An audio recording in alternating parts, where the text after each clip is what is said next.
What's up, everybody? It's Ivan with Trouts Fly Fishing, back with the bi-weekly video fishing report and forecast. We're gonna let the Pacifico truck drive by, past a little bit, make a little noise, maybe drop off a 12-pack. I would love some Pacifico right now. It'd be great. A cerveza. Anyways, it is November.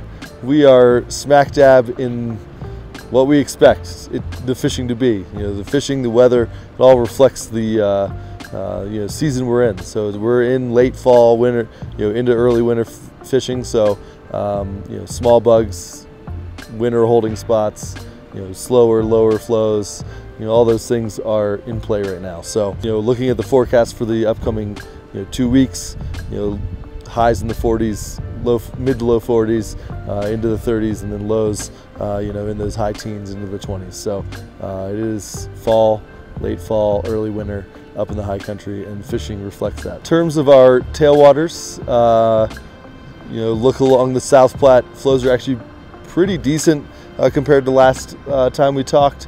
The Dream, which had that weird drop after in the end of October, is back up to 125 and fishing well from all accounts. I haven't been up there personally, but people coming in the shop have said it's been fishing well, sort of the standard stuff, attractors, big attractor patterns, so worms, eggs, and then dropping blueing olives and midges behind that stuff. So that's going to be a common theme along the South Platte. 11 miles actually at a 111.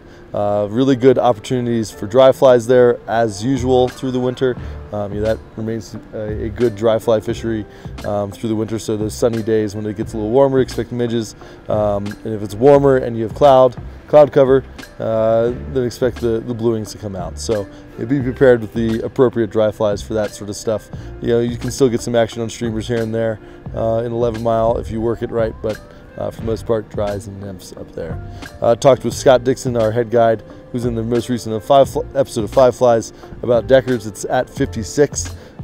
He said while there were a couple tough days after the flow drop, for the most part, what he talked about, the flies he talked about in Five Flies, those are the kind of flies that are getting it done for him pretty consistently. You're still seeing some dry fly hatches, still seeing midges, still seeing bluings on those cloudy, warmer days, but for the most part, small midges, small bluings, nymphing those, and then putting an attractor like an orange egg or a brown worm is doing the trick. So fishing, despite the lower flows of Deckers, is continuing to produce, which is always a good thing. It's a little bit weird sometimes when those flows get low. Fish find different spots. Definitely the lower, slower water is the place to go. So deeper runs, deeper holes. Being patient, working that stuff methodically will pay off. In terms of the Freestones, the Colorado, the Eagle, the Arkansas, the Roaring Fork, all that kind of stuff. We are, it is what it is. It's the same thing that you would expect to see any other November. Fishing relatively small stuff, dropping some sort of caddis in the middle, some sort of soft tackle in the middle, and then maybe a big Pat's rubber legs or something like that, and nymphing that stuff. And again, slower runs are the productive ones. So that stuff. I know I had a friend Dennis, who went up to the Eagle and moved a lot of fish on streamers down low, but he was fishing a sink tip and fished a variety of colors. You just have to sort of be patient, slower retrieves, and you can get a hungry post-spawn fish, or a hungry rainbow that's trying to put some weight on before wintertime comes. Winter fully sets in, and it can pay off. So I know they had some chances at some nicer fish and failed to convert. These things happen. I've been guilty of that many a time, but you can give yourself a chance at nicer, weeding out the smaller fish, getting into those nicer fish if you're willing to swing a streamer through a slower run and try different colors and all that sort of stuff. So otherwise, outlook's looking good. The temps are looking good.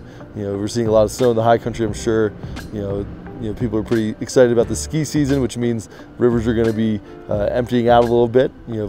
After last year, not a ton of snow, I'm sure people are itching to get out on some good snow. So that means good things for me and good things for you if you want to go fishing this weekend and into the remainder of November. So the more people skiing means the more water I get to fish, which, look, I'm not going to turn down water.